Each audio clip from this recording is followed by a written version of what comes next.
Hi, I'm Rachel Chin, and this is the story of how I learned that sometimes the people closest to you can be the ones who understand you the least. For 15 years, I built a technology empire from my garage, but apparently that wasn't enough for my perfect family. You see, in the Chin family, education was everything. My older brother Michael was the golden child. Perfect grades, perfect SAT scores, and a full ride to Harvard Business School. I was different. Numbers spoke to me differently. While Michael memorized textbooks, I was taking computers apart, learning to code, and dreaming of building something revolutionary. Rachel, you're wasting your potential, Mom would say, shaking her head as I worked on computers in our garage instead of applying to colleges. Look at your brother, already preparing for his MBA, and you're just tinkering. The tinkering they dismissed, it became Chentech Solutions, now valued at $100 million. But let me start from the beginning. 15 years ago, while Michael was starting his first year at Harvard, I dropped out of community college. The day I told my parents, "You'd think I'd committed a crime." Dad, a respected professor at Stanford, couldn't even look at me. Mom cried for weeks. Michael, home for spring break, just smirked. "Well, sis, I guess someone has to be the family disappointment," he said, straightening his Harvard sweater. "Don't worry, when I'm running a Fortune 500 company, I'll give you a job in the mailroom." That night, in my tiny garage workspace, surrounded by circuit boards and half-finished prototypes, I made a promise to myself. I would succeed, not by following their path, but by creating my own. The first few years were brutal. While Michael posted photos from glamorous MBA networking events, I was sleeping on a futon in my one-room office, living on ramen noodles and coffee. But I had something they couldn't see, a vision. I'd identified a massive gap in the cybersecurity market.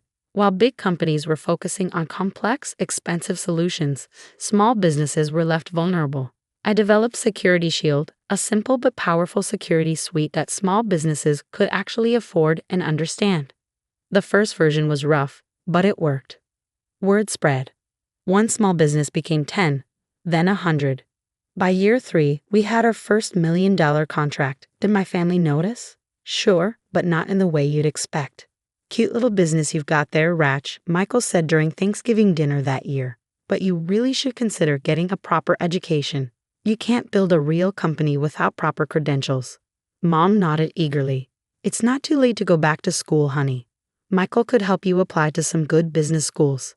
I just smiled and focused on my turkey. Let them think what they wanted. I was too busy scaling my company to argue. The next decade flew by. Chentech Solutions expanded globally. We developed new products, acquired smaller companies, and became a leader in small business cybersecurity. Our client list grew to include some Fortune 500 companies. Ironic, considering Michael's old taunt. Speaking of Michael, his career was also advancing. He climbed the corporate ladder at a prestigious consulting firm, making partner by 35. Every family gathering became a showcase for his achievements. Michael just closed a $50 million deal. Michael's been featured in Business Weekly. Michael's giving a keynote at Harvard. My success. It was always qualified. Rachel's company is doing, well, considering. The considering part always hung in the air. Considering she's a dropout. Considering she has no formal training. Considering she's not Michael. Then came last week, Michael's promotion party. He'd been named CEO of his consulting firm's tech division, and Mom and Dad threw a lavish celebration at the Ritz-Carlton. The who's who of Silicon Valley was there, including many of my own clients and competitors. Not that my parents knew that.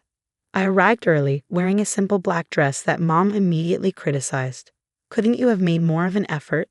This is an important night for your brother." The evening proceeded as expected. A parade of speeches praising Michael's brilliance, his credentials, his potential. Then Michael clinked his glass for the big announcement. "Thank you all for coming tonight," he began, flashing his perfect smile. "As many of you know, I've just been named CEO of our technology division. But that's not the only exciting news." He paused for effect, his eyes finding mine across the room. "I'm pleased to announce that we'll be expanding aggressively into the small business cybersecurity market. In fact," his smile turned predatory, "I'm hoping to acquire my sister's little company as our first move. It's time for Chentech Solutions to have real, qualified leadership." The room erupted in murmurs. I sat frozen as Michael continued. Let's be honest, in today's market, you need proper credentials to compete. My sister's done adequately, considering her limitations, but it's time for Chentech to evolve. Rachel, he turned to face me directly. As your brother, I'm offering you a graceful exit. Let the professionals take over before your lack of education ruins everything you've built. I looked at Dad, who was beaming with pride at Michael's business acumen. Mom was already gushing to her friends about how wonderful it would be to have both children at the same company. The room waited for my response. Michael's smirk said he expected me to graciously accept, to finally admit that he was right all along. Instead, I stood up slowly, smoothed my inadequate dress, and walked to the podium. Thank you for the interesting offer, Michael, I said quietly. I'll have my response ready first thing tomorrow morning. Then I walked out, leaving behind the whispers and stares. In my car, I pulled out my phone and began typing emails.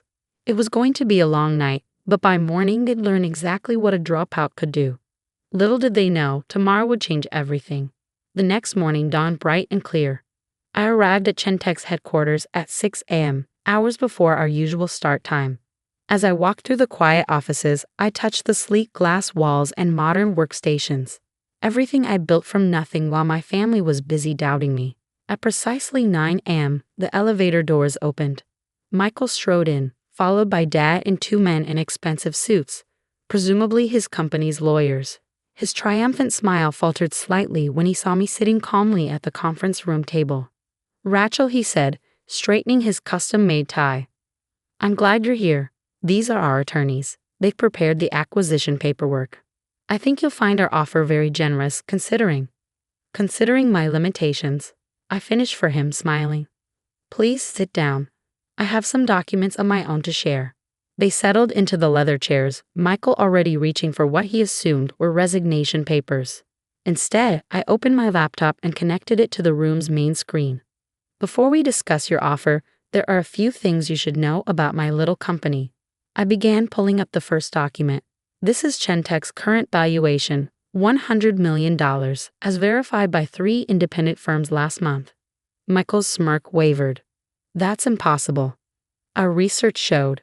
Your research, I cut him off, was based on public records that are intentionally incomplete. You see, while you were collecting degrees, I was collecting patents. Chentech holds over 200 proprietary security algorithms. The visible company you tried to acquire? That's just the tip of the iceberg. I clicked to the next slide. These are our client lists. Notice anything interesting? Dad leaned forward, adjusting his glasses. His face paled as he read the names, including Michael's own consulting firm. That's right, I continued. Your company's entire cybersecurity infrastructure runs on our systems. Has for years. In fact, I pulled up another document, that $50 million deal you're so proud of, Michael. The client chose your firm specifically because you promised them Chentech's security suite. Michael's face had turned an interesting shade of gray. But that's impossible. I would have known, would you? I asked softly. Did you ever actually look into who developed the security systems you've been selling? Or did you just assume, like always, that anything I touched couldn't possibly be important? The lawyers were frantically flipping through their papers, realizing their due diligence had missed something massive. I wasn't done yet. And here's the most interesting part, I said, displaying the final document. Remember that graceful exit you offered me? Well, I have a counter-proposal. I slid folders across the table to each of them. Chentech just acquired your consulting firm's entire tech division. The board approved it last night, unanimously. They were particularly impressed by our new quantum encryption technology, something your due diligence also missed. Michael practically ripped open the folder, his hands shaking. This is a joke. The board would never. The board that consists mainly of Chentech clients? I asked innocently. The same board that depends on our security systems to protect billions in assets. That board? Dad was staring at me like he'd never seen me before. One of the lawyers had already pulled out his phone, presumably confirming my claims. So here's what's going to happen.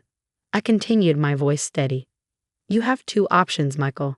Option 1, you resign from the tech division, effective immediately. You'll receive a generous severance package and a glowing recommendation for any non-competing industry. And option 2, he whispered, his arrogance finally cracking. Option 2, I released the records of how your division has been taking credit for Chentech innovations for years. I'm sure Harvard Business Review would love that story. Ivy League CEO caught passing off sister's work as his own. The room fell silent. Through the glass walls, I could see employees arriving, watching the scene with curious eyes. You wouldn't, Michael said, but his voice lacked conviction. We're family. Family? I laughed softly. Last night you called me unqualified, inadequate, and limited. You tried to steal my company in front of everyone we know. That's not family, Michael. That's just bad business. Dad finally found his voice. Rachel, surely we can discuss this. Your brother didn't mean. He meant every word. I cut him off. Just like you meant it every time you dismissed my work as tinkering. Just like Mom meant it every time she suggested my success was just luck. I stood up, smoothing my dress. The same inadequate one from last night. The acquisition papers are legally binding. The press release goes out in an hour. Your choice, Michael. Quiet retirement or public scandal. 20 minutes later, I watched from my office window as Michael stormed out of the building, Dad hurrying after him. The lawyers stayed behind to work out the details of his resignation. That evening, Mom called, crying about how I'd destroyed Michael's career. I let it go to voicemail. Instead, I focused on the email I just received. Harvard Business School wanted me to give their commencement speech next spring. The topic? Innovation without limits, success beyond traditional paths. I accepted the invitation with a small smile, already planning what I'd say. After all, I had quite a story to tell. The next year brought changes none of them expected. Chentech's value tripled after we went public. Michael found a job in real estate, far from tech. Dad retired, finally understanding that credentials don't always equal competence. We still see each other at holidays, maintaining a careful distance that masks wounds that may never fully heal. Sometimes late at night, I look at old family photos and feel a twinge of sadness for what we lost. But then I remember Michael's smirk, Dad's dismissal, Mom's constant doubts, and I remember that respect is earned, not granted by degrees. These days, when I speak at tech conferences, I often catch whispers. That's Rachel Chen, the dropout poo. They never finish the sentence, but they don't have to. My success speaks for itself. Last week, I received an invitation to speak at Michael's old consulting firm's annual retreat. The topic? Recognizing innovation. Looking beyond traditional metrics. I accepted with a smile, remembering the night they thought a dropout couldn't possibly build something worthwhile. As I write this from my office overlooking Silicon Valley, I'm reminded of something my first mentor told me. Success isn't about proving others wrong. It's about proving yourself right. She was right, but sometimes, just sometimes, doing both feels pretty good. The company continues to grow, pushing boundaries and breaking new ground. But more importantly, I've found peace with my path. Sometimes the best revenge isn't about destroying others. It's about soaring so high, they can't help but see their own limitations. After all, not all dropouts are created equal, and not all success stories follow the expected path. Sometimes the biggest achievements come from those who dare to write their own rules. And as for Michael's Harvard MBA, it looks great on his wall, right next to the real estate license he had to get after trying to steal the wrong little company from the wrong, unqualified sister.